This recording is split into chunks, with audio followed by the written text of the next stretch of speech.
Hi, and welcome to this episode of John's Motorcycle Rescue and Review.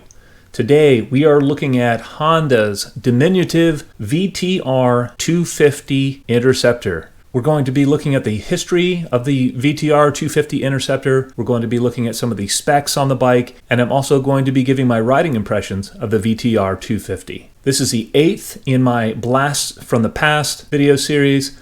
I've owned a lot of really cool bikes over the years, and I thought it would just be fun to go through the photo album, share some of my pictures with you, and my riding experiences on these neat bikes. VTR250 history. In the late 80s, Honda decided it was going to compete with the Ninja 250 in the American market. Traditionally, the American market had been dominated by large displacement motorcycles, but Kawasaki was enjoying some success with their Ninja 250, and so Honda designed the VTR 250 to go head-to-head with that bike. And on paper, they're very similar. They're both 250cc, liquid-cooled, 8-valve motors. They're both twin-cylinder motors, but the Honda varied from the Ninja in that it had a 90-degree L-twin engine, much in the configuration of a Ducati or Suzuki's SV line, instead of the parallel twin that the Kawasaki 250 Ninja had.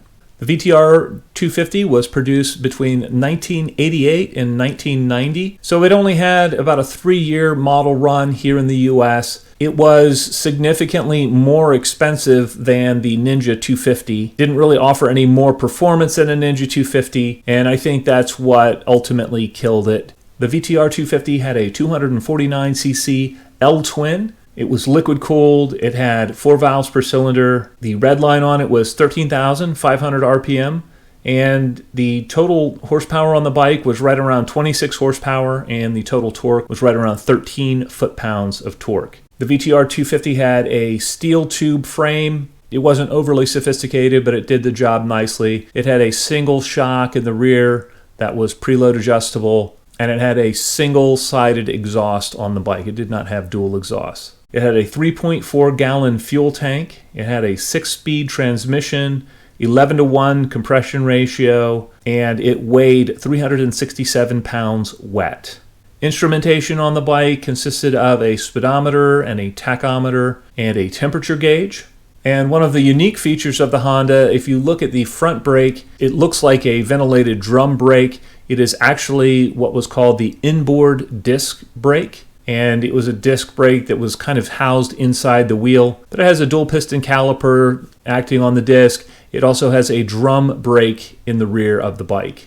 The VTR 250 was designed for smaller riders. The ergonomics on it were compact. It had a relatively low seat height. It had a narrow seat.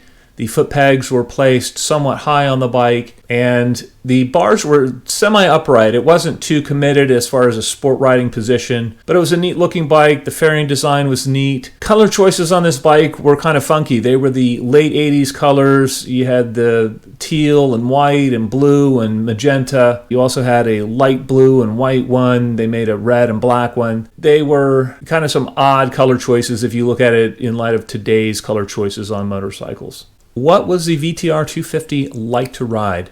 Well, I have to say that motor was a gem. It really was nice. I really liked the low-end power that it made. It made really nice power from about 4,000 RPM up. It had a very flat torque curve, but it pulled strongly from lower RPM all the way up to the red line. And it really was a fun bike. It handled nicely. It was small. I'm a tall rider, and for me, it was very compact. And so it felt somewhat toy-like. It had the 16-inch front wheel on the version that I owned. It had a short wheelbase. It was very flickable. You could maneuver it easily at low speeds. So it was really an ideal beginner bike. It was fun for me as far as just a toy, as something to go and play around on the tight back roads, but it wasn't super practical just because of my height and my weight. I was just too big for the bike. Suspension-wise, it was probably a little bit more controlled than the concurrent Ninja 250.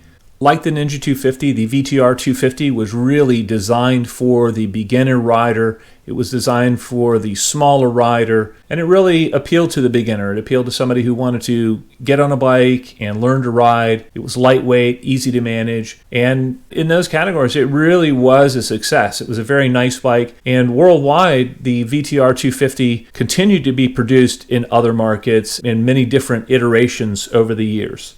In conclusion, I really thought that the VTR was a neat bike. As I said before, it didn't really fit me, but it was fun to get on and just go rip around on really tight back roads. And really, the tighter the back road, the more responsive it felt and the better it felt. On larger, more open American roads, it felt small. It really wasn't a bike you wanted to ride on the highway for any long distance, but to be comfortable on the bike, you had to be a smaller rider. I preferred the engine in the VTR250 over the engine in the Ninja 250 just due to the character of the V-twin. I felt like it had a little bit more low-end power and a little bit flatter torque curve and power curve than the Ninja 250 did.